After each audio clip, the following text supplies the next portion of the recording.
فلنسألن الذين أرسل إليهم ولنسألن المرسلين.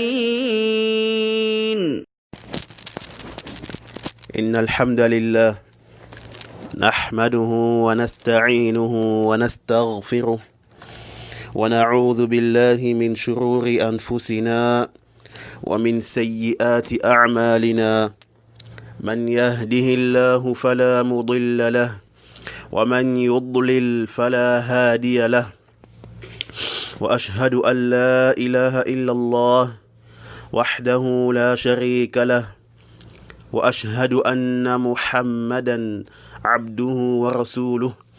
أما بعد فإن أصدق الحديث كتاب الله وخير الهدي هدي محمد صلى الله عليه وسلم وشر الأمور محدثاتها وكل محدثة بدعة وكل بدعة ضلالة وكل ضلالة في النار.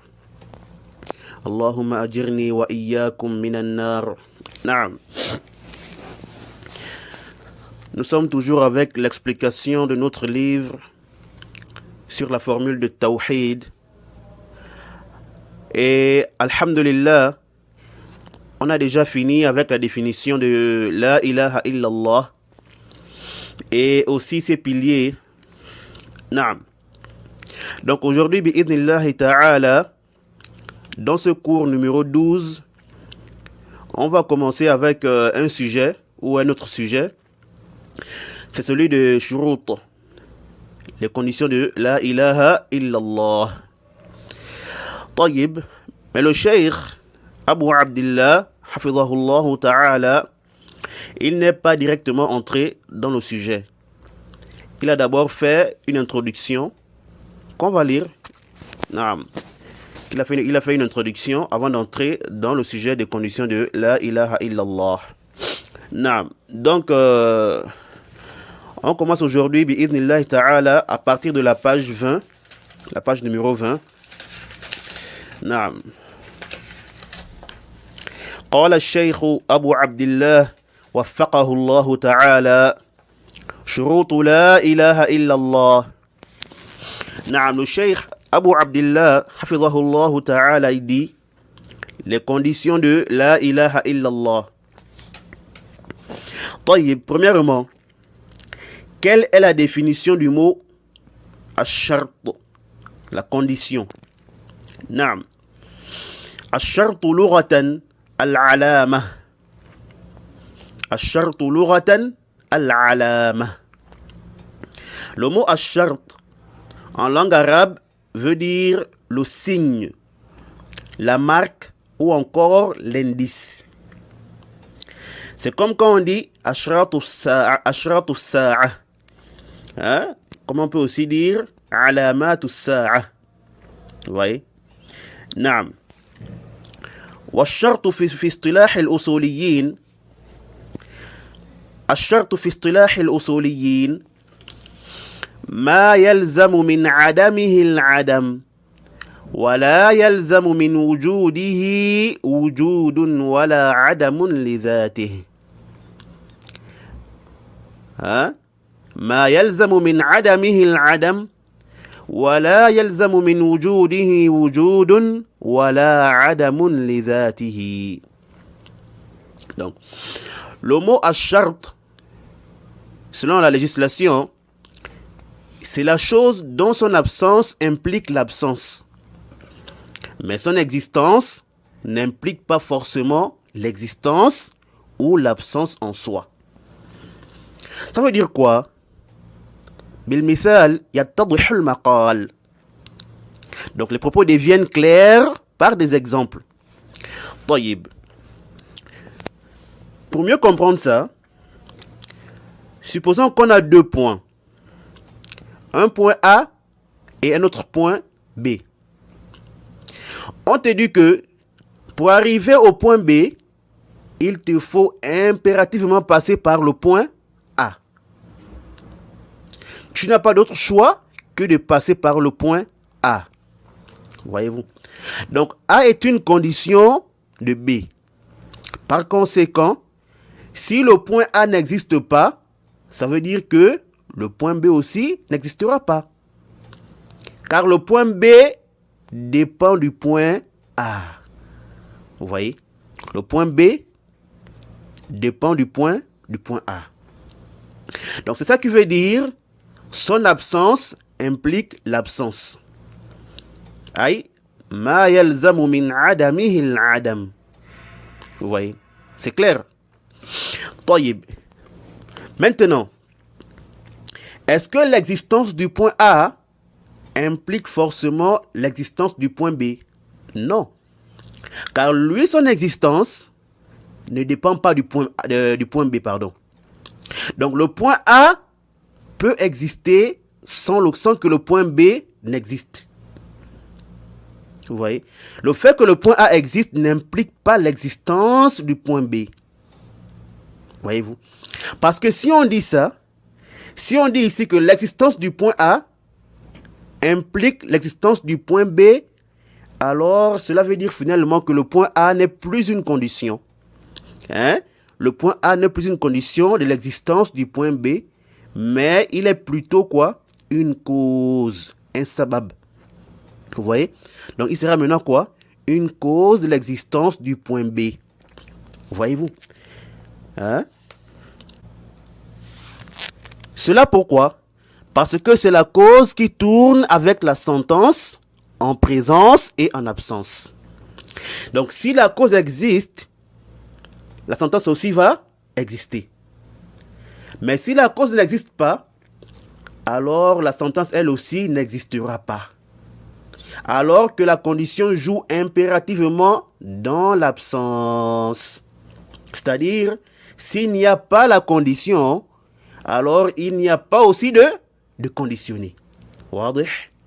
Donc, si le point A n'existe pas, cela implique la non-existence du point B. Alors qu'ici, la naissance et l'existence du point A n'impliquent pas la naissance et l'existence du point B. Pourquoi? Parce que si on dit ça, alors ça devient maintenant une cause. Donc c'est ça qui veut dire son existence n'implique pas forcément l'existence. Aïe, la yalzamu min wujudihi wujud. طيب. Également, l'existence du point A n'implique pas aussi l'absence du point B. Pourquoi? Parce que si on dit ça, si on dit que l'existence du point A implique l'absence du point B, alors le point A devient maintenant un empêchement de l'existence du point B. Vous voyez? Donc il devient quoi? Un obstacle pour B. Un mani'. Voyez-vous? Donc c'est ça qui veut dire son existence n'implique pas l'absence. Aïe, la yalzamu min wujudihi al-adam. C'est clair ça? طيب. Alors, pour être encore plus clair, on va expliquer ça sur l'adoration. Naam. N'est-ce pas l'ablution est une condition de validité de la prière?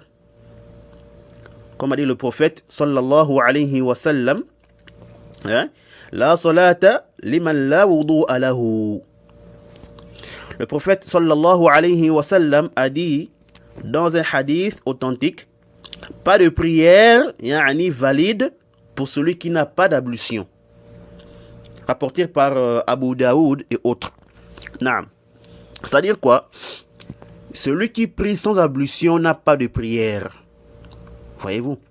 Donc, l'ablution est une condition de validité de la prière.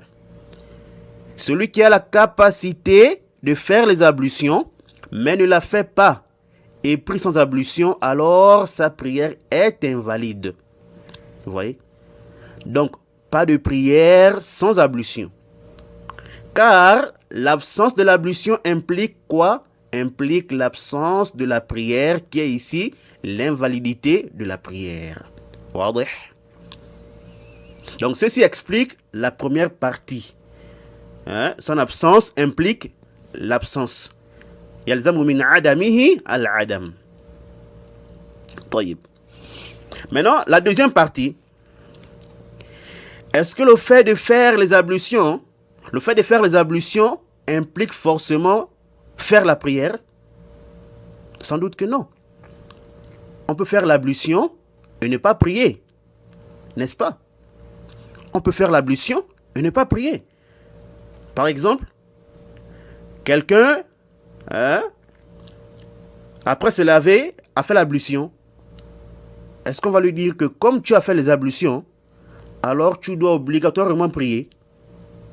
Et cela même s'il n'est pas l'heure de la prière. Non. Par exemple, il est 10 heures.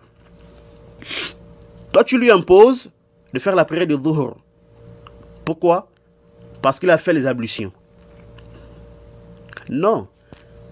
Ici, on te dit non, parce que le temps de Dhuhr n'est pas encore arrivé. Vous voyez? Donc, s'il a fait l'ablution avant Dhuhr, cela ne veut pas dire qu'il doit aussi prier déjà la prière de Dhuhr. Alors que le temps n'est pas encore entré. Voyez-vous? Et cela aussi ne veut pas dire qu'il doit obligatoirement faire 2 rakas. Vous voyez? Donc, il peut faire l'ablution et ne faire aucune prière. Wadih. Parce que si on dit que faire l'ablution implique forcément faire la prière, alors en ce moment, l'ablution devient maintenant quoi? Une cause de faire la prière. Donc, si tu fais l'ablution, tu dois obligatoirement faire la prière. Voyez-vous? Or, ceci n'est pas correct. Car l'ablution est une condition de validité de la prière. Donc, si tu veux faire une quelconque prière, tu te dois de faire d'abord l'ablution. C'est clair? Donc, c'est ça que veut dire ici, là. Son existence n'implique pas forcément l'existence. Yani, la yalzamu min wujudihi wujud. Voyez-vous? Alors, excusez-moi. Maintenant, la troisième partie de cette définition dit quoi? Son existence n'implique pas l'absence. C'est-à-dire, wala yalzamu min wujudihi al-adam. Donc ici là, est-ce qu'on va dire que la présence de l'ablution implique l'absence de la prière? Non. Faire l'ablution n'implique pas l'absence de la prière. Parce que si on affirme cela, alors cela veut dire que la prière devient maintenant quoi? Un mani'. Vous voyez? Maintenant, un empêchement. Voyez-vous? Pardon? Si on dit ça, cela veut dire que l'ablution devient maintenant quoi? Un mani'. Vous voyez? Un empêchement. Donc l'ablution devient maintenant un empêchement, un obstacle pour la prière. Alors que ceci n'est pas correct. Voyez-vous? طيب. Je pense que c'est quand même c'est clair, Inch'Allah ta'ala.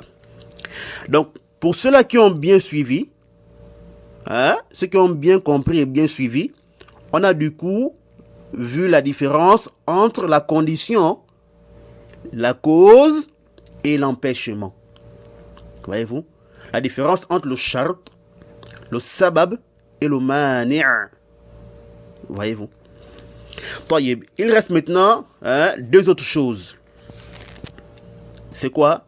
La différence entre le shart, le rukn et le sabab. Donc, entre la condition, le pilier et la cause. Alors, pour cela, on va rapidement voir leur définition chez les gens de Usul. Donc, on a dit que la condition, le shart, c'est quoi? Ash-shartu, on a dit ma yalzamu min adamihi al-adam wa la yalzamu min wujudihi wujudun wa la adamun li dhatihi. Donc, la condition, c'est ce dont son absence implique l'absence. Mais son existence n'implique pas forcément l'existence ou l'absence en soi. واضح. Maintenant, السبب ما يلزم من وجوده الوجود ومن عدمه العدم. Voyez-vous? السبب ما يلزم من وجوده الوجود ومن عدمه العدم وكان خارج العمل. انتبهوا، هذا قيد مهم جدا، فتنبه لذلك بارك الله فيك. La cause, c'est quoi? C'est la chose dont son existence implique l'existence et son absence implique l'absence. Vous voyez? Son existence implique l'existence. Également, son absence implique l'absence. Mais elle est quoi? Elle est hors de la chose. C'est-à-dire, elle n'est pas un constituant de la chose en question. Exemple. Parmi les causes de laver le janaba, de faire le grand bain, on a quoi? Les rapports sexuels. Donc, celui qui a eu des rapports sexuels, il doit laver le janaba. Voyez-vous? Mais les rapports sexuels, là, ne font pas partie, n'est-ce pas, du lavage du janaba. Voyez-vous? Ils ne sont pas des constituants du lavage du janaba. Mais ils sont quoi? Plutôt des causes, ou bien c'est plutôt une cause pour lesquelles on lave le janaba. Donc celui qui a fait des rapports sexuels, cela entraîne quoi? Le fait de laver le janaba. Donc, parmi les causes qu'on lave le janaba, il y a le fait de faire les rapports sexuels. Wadih? Donc les rapports sexuels là sont une cause de laver le janaba.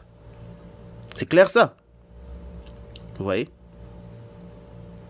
Ça c'est un détail ici là très très très important. Vous voyez? Parce qu'il faut comprendre ça ici. Il faut comprendre ça que la cause là, elle n'est pas dans la chose en question, ou elle n'est pas un constituant de la chose, mais elle est hors de la chose. Vous voyez? Donc il faut bien comprendre ça, car cela va nous permettre de comprendre la différence entre la cause, le sabab, et ce qui suit. Donc, ar-rukn. C'est quoi le rukn, le pilier? Excusez-moi. Ar-rukn ma yalzamu min wujudihi al-wujud wa min adamihi al-adam wa kana dakhil al-amali wa kana min mahiyatihi. Vous voyez? Le pilier, c'est quoi? C'est la chose dont son existence implique l'existence et son absence implique l'absence. Vous voyez? Son existence implique l'existence, comme son absence implique aussi l'absence. Vous voyez? Donc, si on s'arrête là, on ne voit pas de différence entre le pilier, n'est-ce pas, et la cause. C'est pourquoi il faut mettre cette précision qui suit. Elle fait partie de l'acte. Vous voyez? Elle fait partie de l'essence de l'acte. Ou elle est l'essence de l'acte. Voyez-vous? Elle est l'activité de l'acte en question. Et pour cela, on avait pris l'exemple de la Fatiha dans la prière. Naam. Donc ici, en conclusion, le shart et le sabab, la condition et la cause, sont hors de l'acte. Vous voyez? Ou de la chose. Alors que le pilier, lui, il fait partie de la chose. Voyez-vous?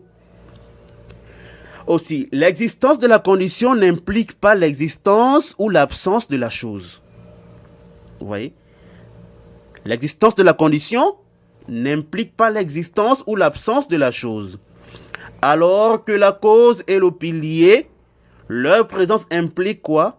Implique l'existence de la chose, n'est-ce pas, avec la différence qu'on a vue entre le pilier, entre le pilier et la cause. واضح. طيب.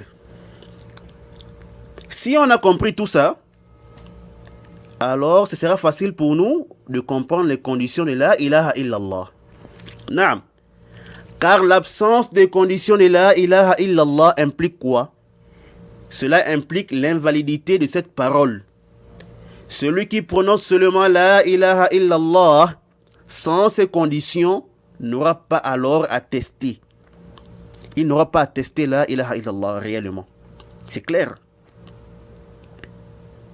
Maintenant, l'existence de conditions de cette formule-là n'implique pas l'absence de l'islam. Vous voyez? Cela n'implique pas l'absence de l'islam d'une personne. Car ce ne sont pas des empêchements, mais au contraire. L'existence de conditions de la ilaha illallah implique l'islam de la personne si et seulement si il n'y a pas un empêchement, un obstacle. Voyez-vous? Comme par exemple le fait que la personne ait commis un annulatif de la ilaha illallah. Voyez-vous? Quelqu'un, par exemple, qui a attesté la ilaha illallah, mais il invoque encore les morts, il adore les tombes. Celui-là n'est pas musulman sans aucun doute. Voyez-vous? Bon, ça c'est la sentence générale. Comme on verra en détail, Inch'Allah ta'ala, avec les conditions de la ilaha illallah. J'espère que c'est très clair maintenant, Inch'Allah. Qu'est-ce que la condition? La différence entre la condition aussi et le pilier et la cause et l'empêchement. طيب. Après ça, on va voir les propos du cheikh qu'il a mentionné, comme on a dit, comme une introduction, avant d'aborder les conditions de la ilaha illallah. Et ici, là, la plupart de ce que le cheikh Abu Abdillah hafidhahullah ta'ala va mentionner, on avait déjà vu ça, vous voyez. Mais comme on doit expliquer tout le livre, alors nous sommes obligés de faire quoi? De lire ça aussi. Naam. Donc le cheikh Abu Abdillah hafidhahullah ta'ala dit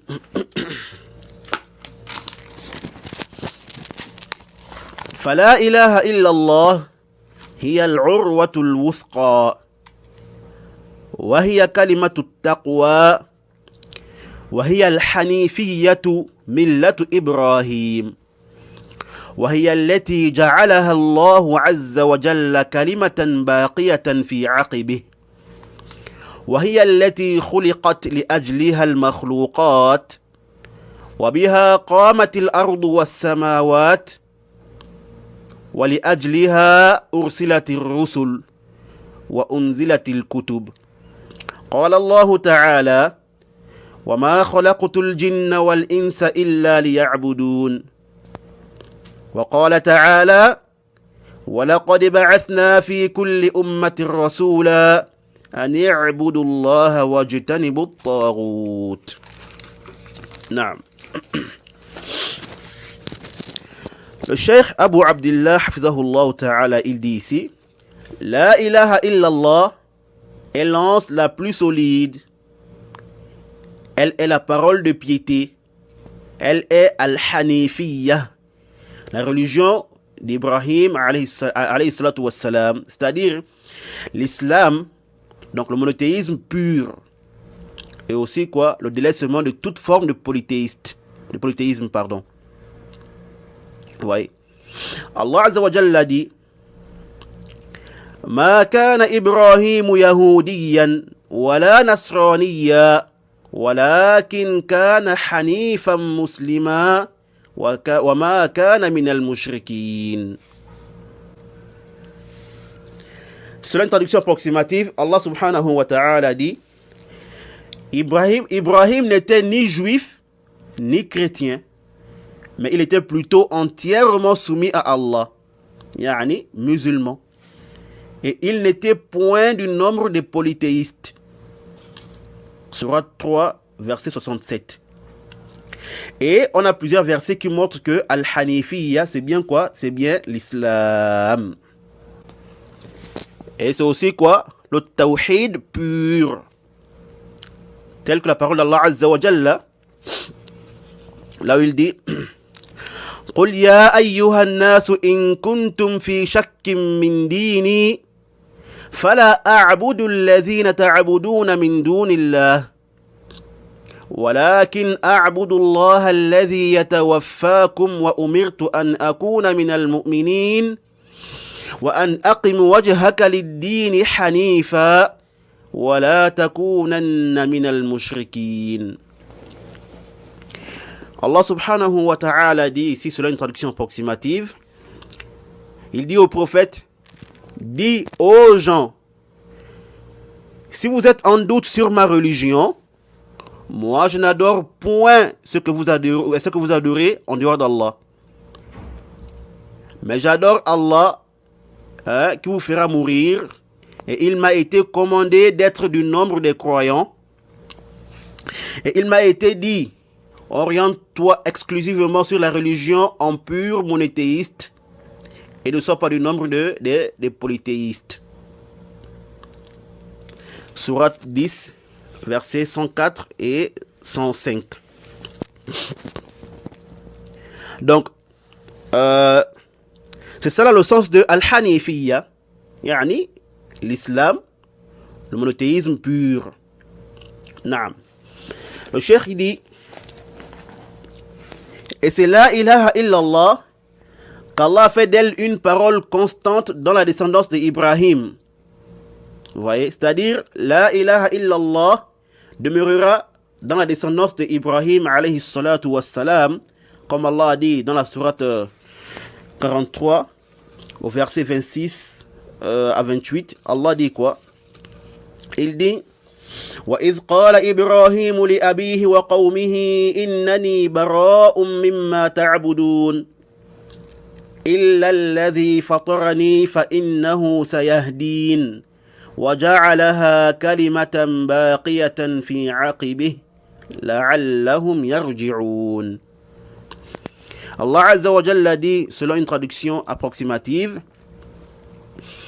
et lorsque Ibrahim dit à son père et à son peuple, je désavoue totalement ce que vous adorez, à l'exception de celui qui m'a créé, car celui en vérité qui me guidera, et il en fit une parole qui devait se perpétuer parmi sa descendance. Voyez-vous? Il en fait quoi? Il en fit une parole qui devait se perpétuer parmi sa descendance. Voyez, d'Ibrahim. Et Allah dit, peut-être reviendront-ils. Naam. Donc ici là, Al-Kalimatul Baqiya. Al-Kalimatul Baqiya. La parole constante ici là, c'est La ilaha illallah. Bon, c'est vrai que certains ont dit que Al-Kalimatul Baqiya, certains ont dit que c'est l'islam. D'autres ont dit que c'est Al-Ibadah, l'adoration.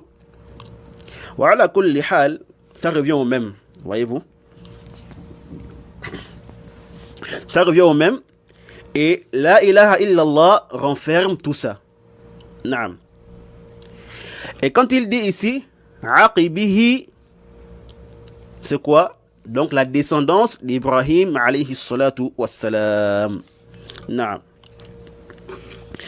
Le cheikh, il poursuit en disant, et c'est à cause d'elle que les créatures ont été créées, que la terre et les cieux ont été érigés, et c'est à cause d'elle que les messagers ont été aussi envoyés, et qu'on a fait descendre les livres. Comme Allah subhanahu wa ta'ala a dit, وَمَا خَلَقْتُ الْجِنَّ وَالْإِنسَ إِلَّا لِيَعْبُدُونَ. Donc, c'est une traduction approximative. Allah dit, je n'ai créé les djinns et les hommes que pour qu'ils m'adorent. Sourate 51, verset 56, pardon. Et il a dit également, وَلَقَدْ بَعَثْنَا فِي كُلِّ أُمَّةٍ رَسُولًا أَنِ اعْبُدُوا اللَّهَ وَاجْتَنِبُوا الطَّاغُوتَ. Donc Allah dit selon une traduction approximative, nous avons certes envoyé dans chaque communauté un messager pour leur dire adorez Allah et écartez-vous du Taghut. Sourate 16, verset 36. Ensuite, le Cheikh Abu Abdillah, hafizahullah ta'ala, il dit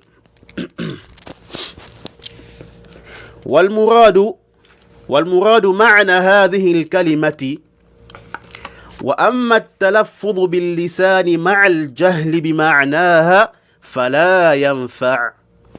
نعم، فإن المنافقين يقولونها وهم تحت الكفار في الدرك الأسفل من النار.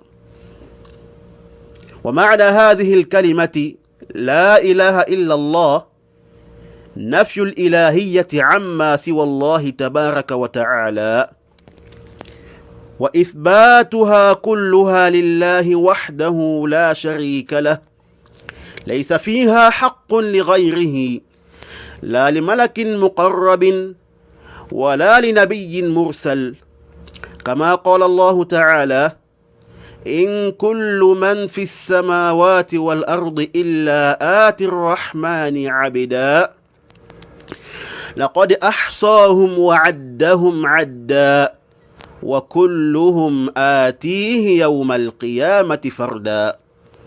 وقال تعالى يوم تأتي كل نفس تجادل عن نفسها. نعم. Le Cheikh Abu Abdillah hafidhahullah ta'ala, il dit, et ce que voulu, c'est le sens de cette parole, la ilaha illallah, la ilaha illallah. Mais quant au fait de simplement la prononcer par la langue, tout en ignorant son sens, ceci n'est pas profitable. Vous voyez? Car les hypocrites la prononcent alors qu'ils seront au-dessous des mécréants au plus bas fond du feu. Naam. Prononcer la ilaha illallah tout en ignorant son sens, tout en ignorant ce que ça veut dire, n'est d'aucune utilité. Et cela sur base du Coran, de la Sunna et du consensus.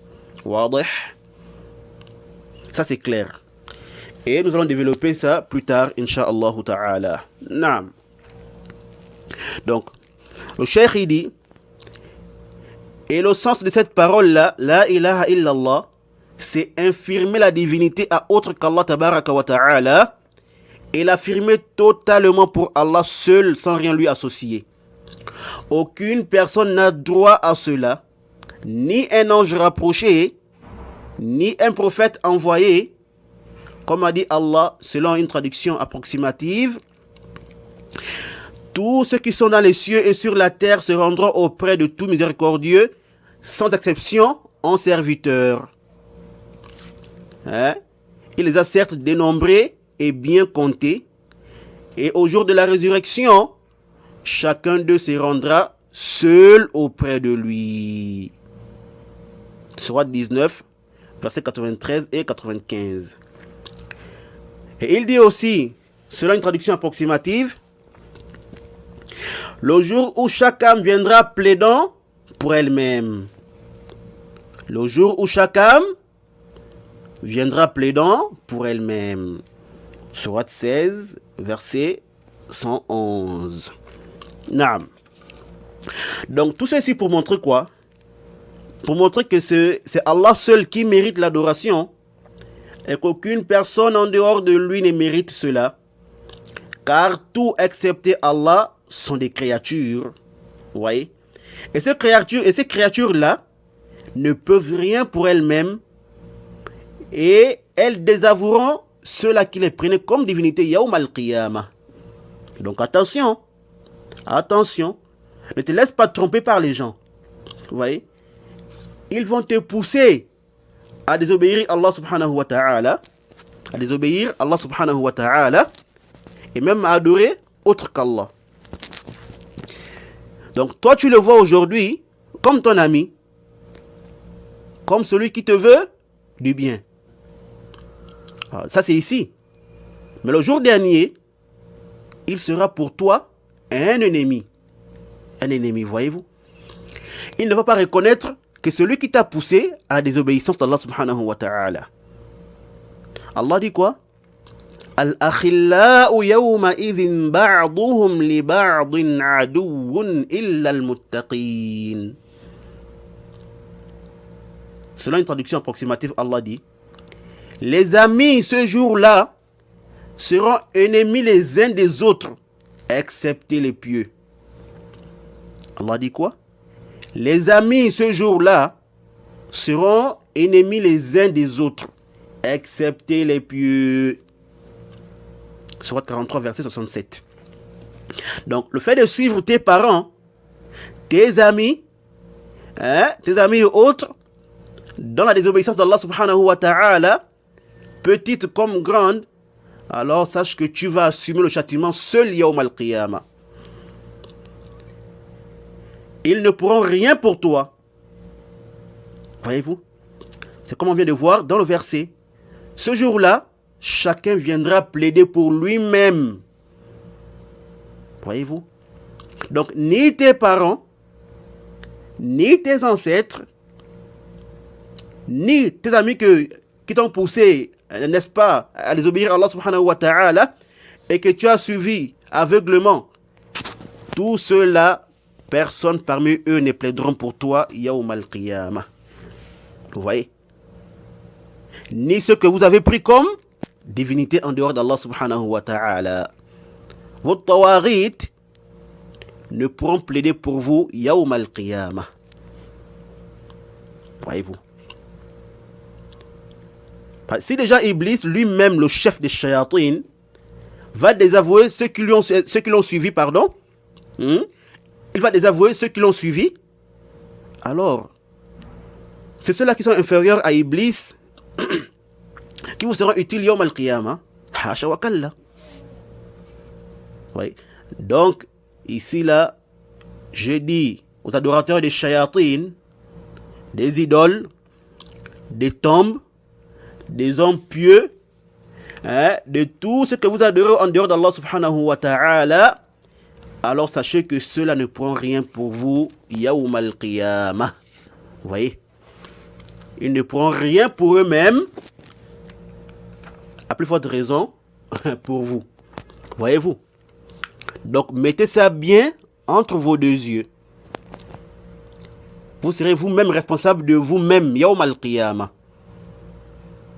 Vous serez responsable de vous-même yawm al-qiyamah. Vous allez assumer vos actes. Vous allez subir chacun son châtiment. Alors, si vous êtes malin, repentez-vous de vos actes dès maintenant. Voyez-vous? Si vous êtes malin, comme je disais, repentez-vous de vos actes de polythéisme dès maintenant, alors qu'il a encore temps. Débarrassez-vous de tout acte de polythéisme. Désavouez les polythéistes autant qu'ils sont, alors qu'il a encore temps. Car Allah pardonne tout, même celui qui lui est associé. S'il demande pardon sincèrement à Allah avant sa mort, Allah acceptera son repentir. Naam. Ensuite, le cheikh il dit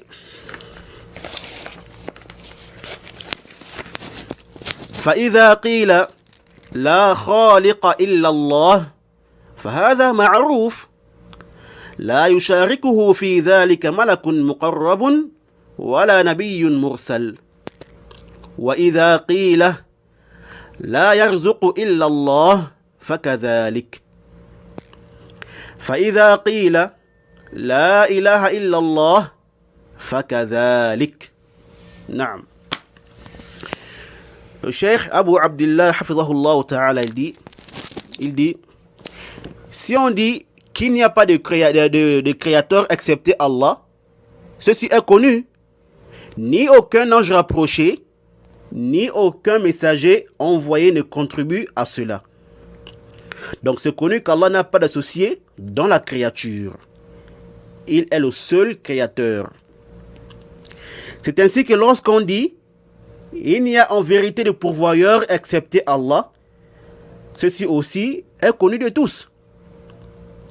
Alors lorsqu'on va aussi dire la ilaha illallah, hein, donc cela doit aussi être connu de la même manière.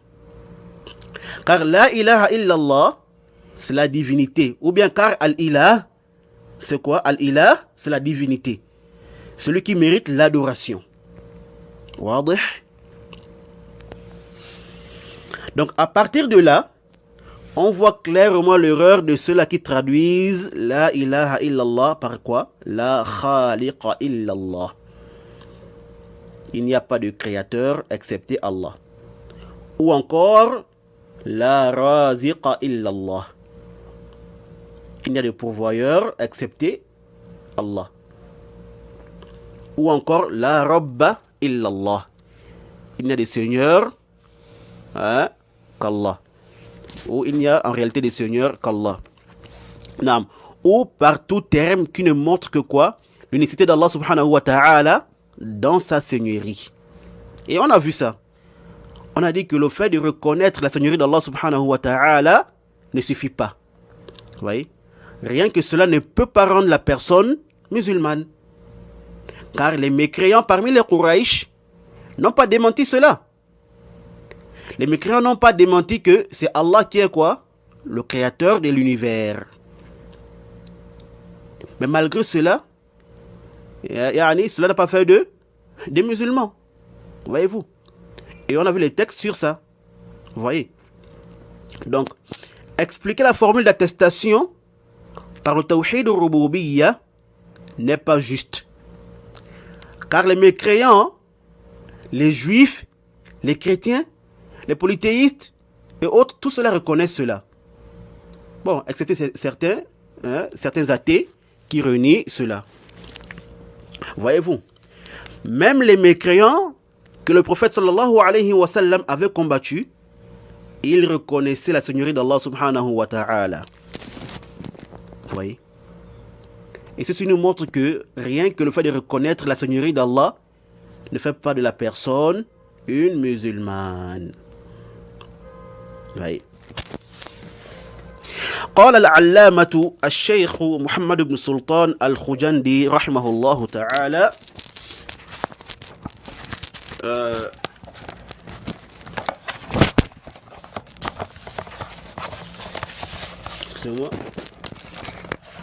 يقول واعلم أن الكفار الذين دعاهم رسول الله صلى الله عليه وسلم إلى الإيمان والتوحيد وقاتلهم وقتلهم كانوا مقرين لله سبحانه بتوحيد الربوبية وهو أنه لا يخلق ولا يرزق ولا يحيي ولا يميت ولا يدبر الأمور إلا الله وحده كما قال تعالى في سورة يونس قل من يرزقكم من السماء والأرض أمن يملك السمع والأبصار ومن يخرج الحي من الميت ويخرج الميت من الحي ومن يدبر الأمر فسيقولون الله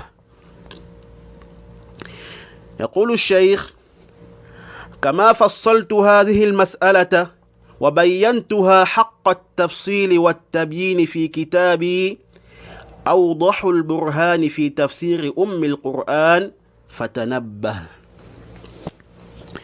فإن هذه المسألة عظيمة مهمة جدا وهي أن تعلم أن الكفار شاهدون بهذه كله ومقرون به ومع هذا لم يدخلهم ذلك في الإسلام ولم يحرم دماءهم وأموالهم وسببه أنهم لم يشهدوا الله بتوحيد الألوهية وأنه لا يدعى ولا يرجى إلا الله وحده لا شريك له ولا يستغاث بغيره ولا يذبح لغيره ولا ينذر لغيره لا لملك مقرب ولا لنبي مرسل فمن استغاث بغيره فقد كفر ومن ذبح لغيره فقد أشرك ومن نذر لغيره فقد أشرك ومن حلف بغيره فقد أشرك شركا أصغر فالله الله يا إخواني تمسكوا بأصل دينكم وأوله وآخره وأسه ورأسه ألا وهو شهادة أن لا إله إلا الله واعرفوا معناها واكفروا بالطواغيت وعادوهم وأبغضوا من أحبهم فإن الحب في الله والبغض في الله من الإيمان اللهم توفنا مسلمين وألحقنا بالصالحين. انتهى كلامه رحمه الله تعالى.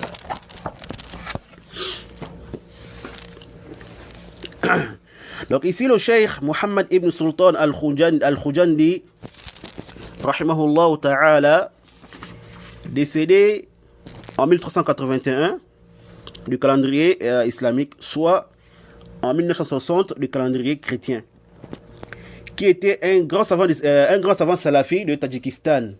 Vous voyez, un grand savant salafi de Tadjikistan, qui a grandi dans un milieu des Asha'ira, et qui en faisait partie aussi.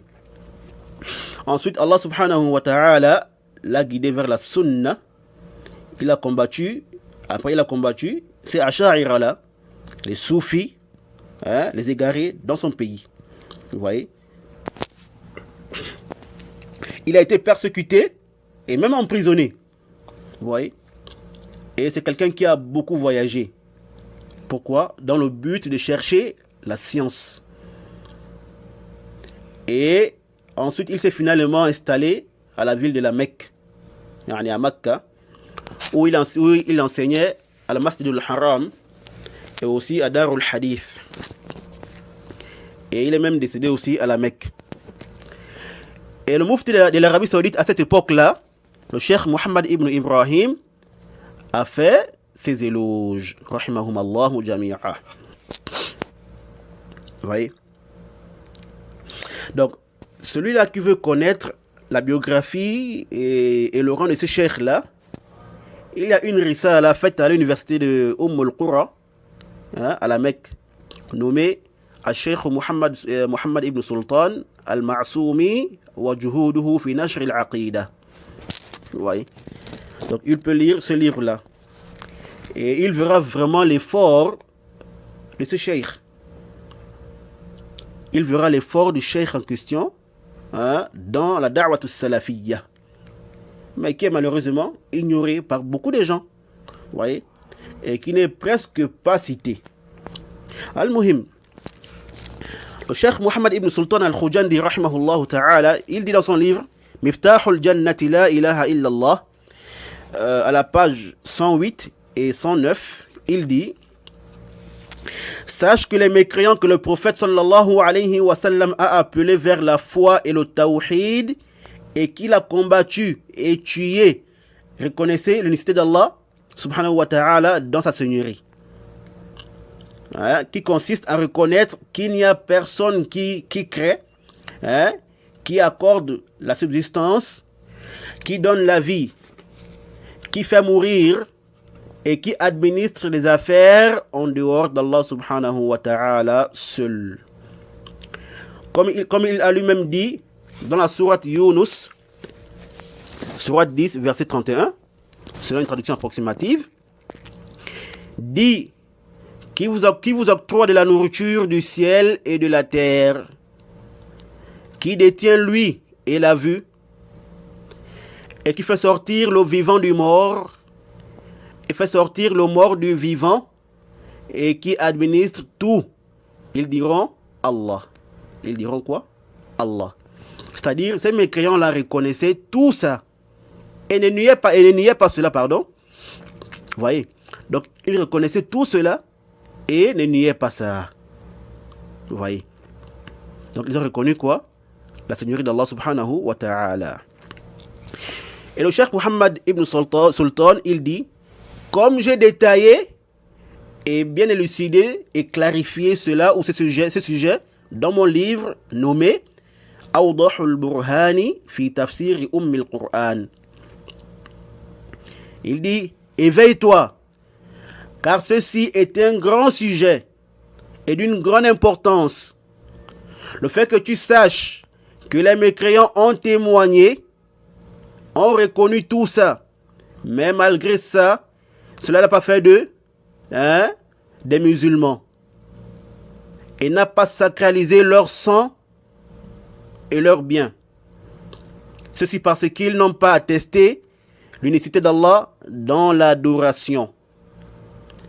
Et qu'on ne doit invoquer et avoir l'espérance qu'en Allah seul sans rien lui associer, qu'on ne doit implorer le secours de personne d'autre qu'Allah, qu'on immole pour personne d'autre que lui, et qu'on ne voue que pour lui, et non pour un ange rapproché, ni pour un messager envoyé. Celui qui implore le secours de autre qu'Allah subhanahu wa ta'ala est mécréant. Celui qui immole pour autre qu'Allah aura fait de l'association. Celui qui voue pour autre que lui l'aura associé. Et celui qui jure par autre que lui aura fait un acte d'association mineur. Le cheikh Muhammad ibn Sultan, il dit, je vous enjoins, ô mes frères, de vous cramponner au fondement de votre religion, de son début à sa fin, de sa racine à son sommet, qui est quoi? L'attestation qu'il n'y a de divinité qui mérite adoration, excepté Allah. Vous devez connaître son sens, mais croire aux Taghut, les combattre et détester ceux qui les aiment. Car aimer et détester pour Allah font partie de la foi. Ô Seigneur, prends nos âmes en pleine soumission et fais-nous rejoindre les vertueux. Fin des propos du Cheikh Muhammad ibn Sultan al-Khujandi, rahimahullah ta'ala. Allah lui fasse miséricorde. Naam. Et ces propos sont très clairs, donc on n'a pas besoin ici d'en rajouter. Taïb. Ceci est la première chose qui montre la fausseté de la parole de ceux qui traduisent la ilaha illallah par le tawhid al-rububiyyah, par tout ce qui désigne la seigneurie d'Allah subhanahu wa ta'ala. Car comme on a vu, ici, le problème n'est pas à ce niveau-là. Vous voyez? Et même les mécréants, ils reconnaissent la seigneurie d'Allah subhanahu wa ta'ala. Et ça là, c'est une fitra, voyez-vous. Donc on est avec ça. Maintenant, la deuxième chose qui montre la fausseté de leurs paroles, c'est quoi? C'est ce qu'on avait vu. Pour ceux-là qui se rappellent, on a vu, ou on avait dit que le mot al-ilah signifie en langue arabe la divinité, celui qu'on adore. Et cela par consensus des linguistes. Et comme on avait dit, que ça soit une vraie divinité ou une fausse divinité, qu'il mérite ou pas l'adoration. Vous voyez? Donc, même sans regarder la législation, l'origine de ce mot-là ne peut en aucun cas être traduit par le créateur ou le pourvoyeur, ou tout terme désignant la seigneurie. Par le tawhid al-rububiyyah. Et comme on a également vu que les mécréants parmi les Quraysh connaissaient le sens de Al-Ilah. C'est même pourquoi certains parmi eux ont refusé d'attester la ilaha illallah. Ouais. Donc ce mot-là, de par son origine et son utilisation, il désigne uniquement celui qu'on adore, et non le créateur ou le pourvoyeur et autres.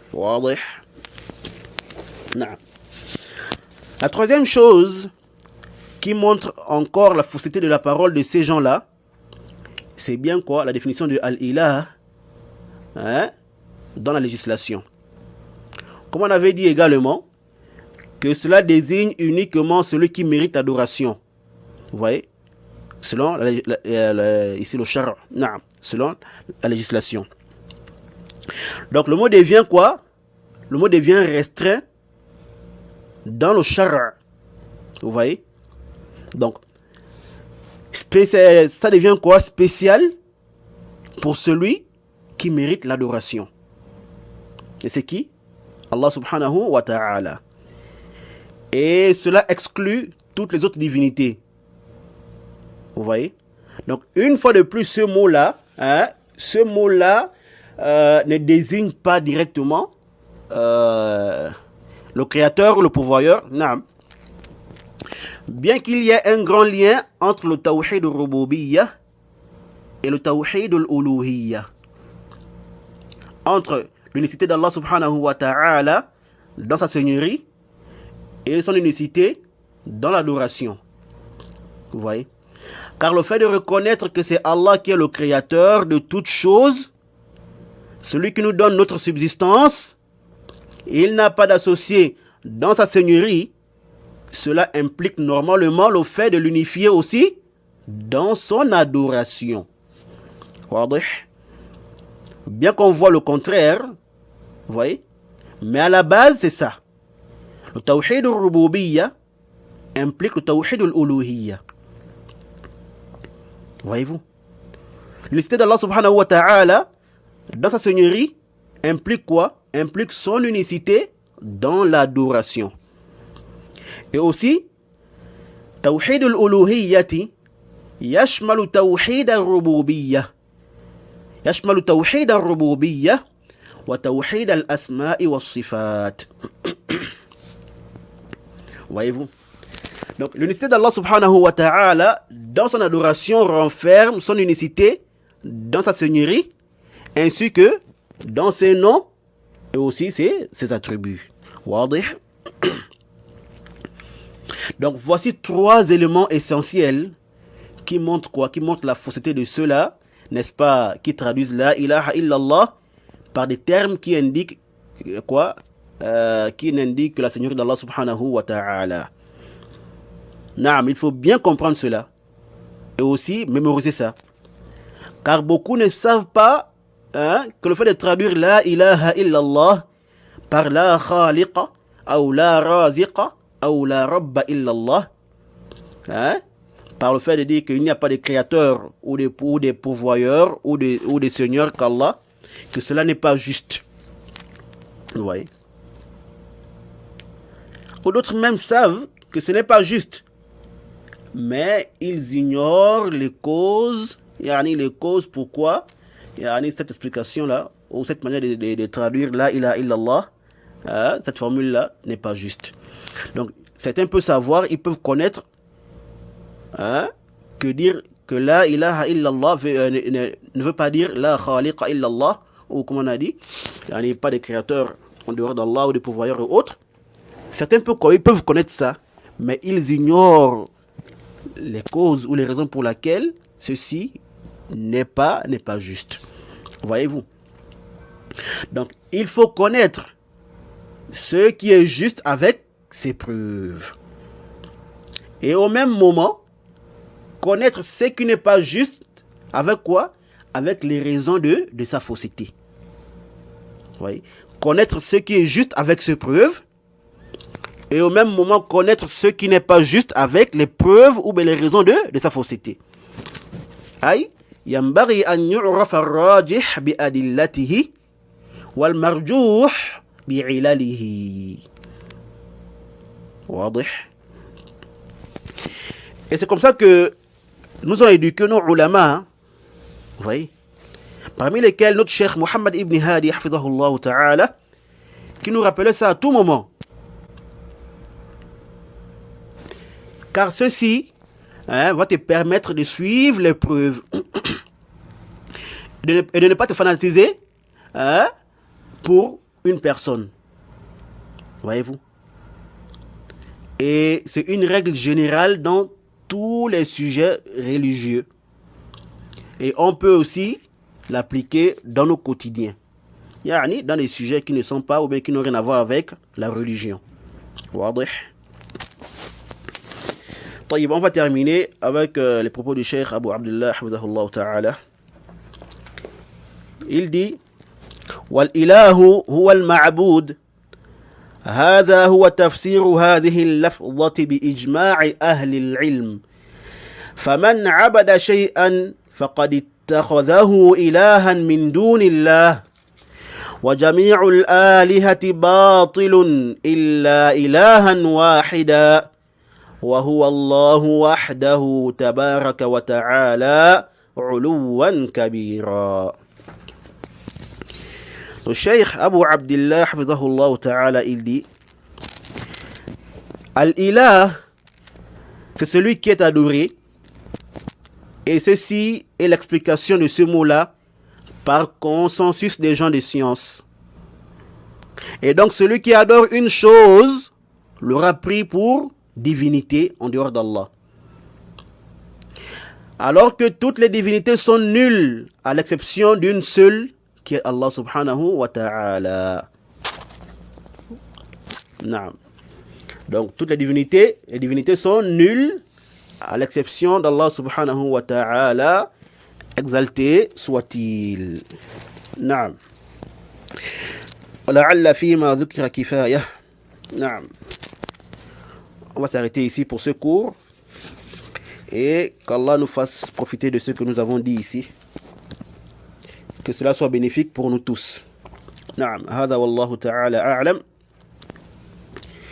وسبحانك اللهم وبحمدك أشهد أن لا إله إلا أنت أستغفرك وأتوب إليك.